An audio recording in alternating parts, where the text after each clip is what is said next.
Hello po mga kalinga, kababayan, ka-business, ka-papi, magandang buhay. Welcome po muli sa aking YouTube channel, Analisa Reality Vlog. Panibagong reaction, sariling opinion po ako. So kung makikita ninyo sa aking screen, ito po yung time na tinuruan ni Jomar mag-drive si Carla for the very first time. Pero bago ang lahat, salamat po to my new subscribers, silent viewers, nagla-like, comment, share. Salamat po sa hindi ninyo pag-skip ng ads sa suporta nyo po. And please, support po natin si Kuya Bal Santos Matubang, si Kalinga Prab, buong Kalingap community, yung mga kasamahan ko pong mga reactors dito sa Karepa, and then ganon din po sa Ka-Business Official, Papa Dins TV, and Ka-Business Family, mga kagwangs, and mga reactor din po ng Ka-Business Official. So, ito po, nililecturan pa lang ni Jomar dito si Carla, ini-introduce niya kung paano gamitin yung sasakyan. So, tinuturo niya ito, ina-guide niya. So, yung napapansin ko dito, napaka-smooth magturo ni Jomar. Magaling. Sa totoo lang, kahit ako yung nanonood, natututo din ako. Parang na-encourage din akong mag-aral, mag-drive ng sasakyan. Although marunong naman ako magmotor.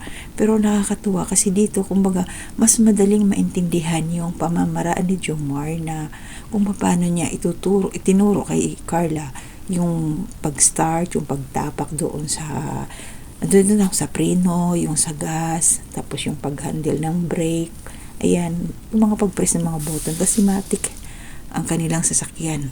Ang galing dito ni Carla, although kinakabahan siya pero seryoso siyang nakikinig, mga kalingap. Tingnan mo. So dito natawa ako kasi medyo, kahit si Jomar nalilito siya kung alin ang patatapakan kay Carla. Kung yung preno o yung anong tawag doon sa isang apakan pa. Kasi sa ayan na, hindi natawa ako dyan. Panoorin niyo po yung buong video na to. Doon po kay Kalinga Prab. Natawa ako dyan kasi dito sa portion na to, nalilito si Carla kung alin ang aapakan niya. Yung preno o yung sa gas. Yung silinyador ba ang tawag doon? Kasi alam naman po natin pag matik, dalawa lang yung apakan at isang paa lang ang gagamitin mo doon. Hindi katulad sa manual na 3, ang aapakan mo, yung 2 paa magagamit. So iba talaga pag matik. So, natutuwa ako, salamat Jomar, kasi sa pagparaan na yung pagtuturo kay Carla, pumapasok din sa isipan ko. Parang sabi ko, ganito pala yung gagawin ko once na mag-aral na akong mag-drive. Di nakaka-encourage lang. Tingnan niyo to si Carla, yung hindi mo akalain na yung batang to after a year, na yung dating nakasalubong lang nila Kalinga Prab na nagtitinda ng kanyang kakanin, na para makatulong sa kanyang pag-aaral. Ayan ngayon, dahil sa tulong ng Kalingap team nila Kalinga Prab, ayan pa, nakaguide si Jomar bilang kalab team niya. Talagang masasabi kong napaka-blessed ng batang ito. Grabe. Habang pinakikinggan ko talaga sila mga Kalingap, natutuwa ako sa pagbabago ng buhay ni Carla.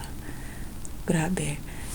Salamat kay Jomar dahil ayan, naka-guide siya, na tumutulong siya. Yung pasensya niya, magaling siya. Basta masasabi ko magaling si Jomar magturo. Talaga magle-level up na to si Carla. Nakakatuwa. So support po natin ang angel na to, si baby Carla.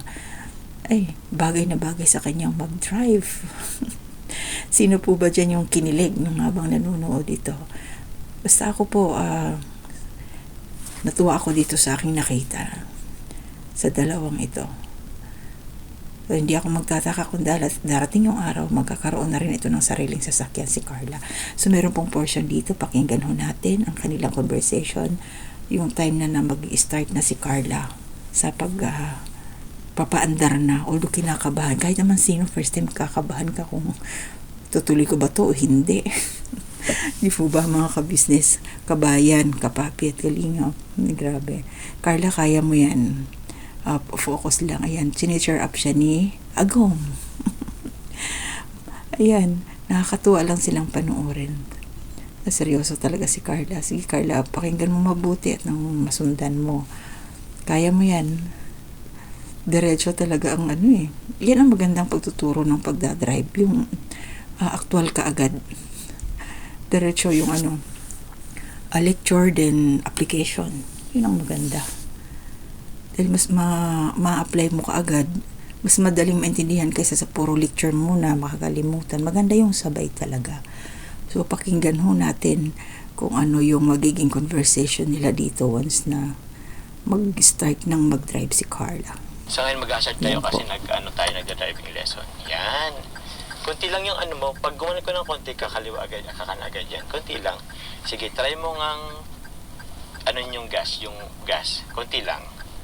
Yan. Tapos, meron tayong linyang sinusunod. Dapat lagi tayong, dito tayo lalampas dyan sa mga broken lines dyan. Sheesh. Galing mo na. Ayun mga kalingap, nagpaandaran na si Carla. So, ginaguide pa rin siya ni Papa Joms. Pinaliwanag doon yung linya na hindi sila pwedeng lumampas sa kabilang lane. Dito lang talaga sila sa side nila, right side. Alam naman natin na pa-forward na sila eh. Nararamdaman ko yung kaba dyan ni Carla, sa totoo lang. Yung kabog-kabog din ng dibdib. So, pakinggan pa ho natin. Pwede mo ngayong apakan yung brake. Yun. Apakan mo yung brake. Mag-full stop tayo. Ayun. Yun yung brake. Pero wag kang tinay lang natin dito. Pero kung wag kang mag-full stop sa gitna. Dito tayo sa gilid. Okay, sige. Oh, yung linya mo. Dito tayo. Oo. Konting sige, konting lang. Right, konti lang. Konting-konti. Sabay. Ayan, tapos straight na ulit. Ayun, galing mo na. So yun, po mga kalingap. Napahanga si Jomar sa pagdadrive ni Carla. First time pa lang sabi niya kaagad, galing mo na. Natawa ko kasi habang nagtuturo si Jomar, talagang naka-action din siya yung sa wheels, yung kamay niya kung mapapansin niyo po. Grabe. So tuwan-tuwa dito. Kahit naman sino, kung ang tinuturuan mo madaling matuto, talagang pati ikaw na instructor, magiging happy ka din. Madali siyang, sabi niya, fast learner nga daw ito si Carla. Sabi nga ni Papa Joms. Ganun, pag matalino talaga at nakikinig ka sa instruction, madali mo matututunan. Pero yung kabog-kabog talaga hindi ko makalimutan. Kasi sabi ni Carla, kinakabahan siya. Kahit naman talaga sino, pag first time mo mag-drive, hawak ng ganyan, kakabahan ka pa rin talaga eh.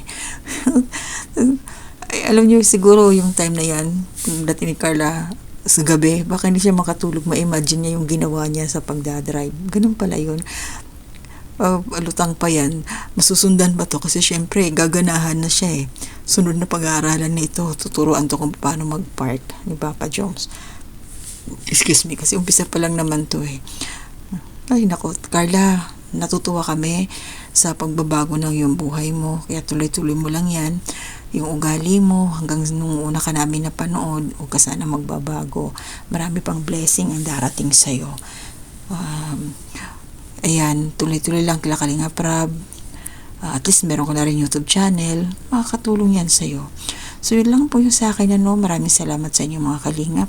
Suportahan po natin lahat ng mga Kalingap Angels, mga beneficiaries po ng Kalinga Prab. Para, ayan, nadidistract ako dito. Basta, ingat lang po tayo lahat. Support lang po sa bawat isa. Po mga Kalingap. So happy tayo para kay Carla. Hanggang dito na muna. To God be the glory.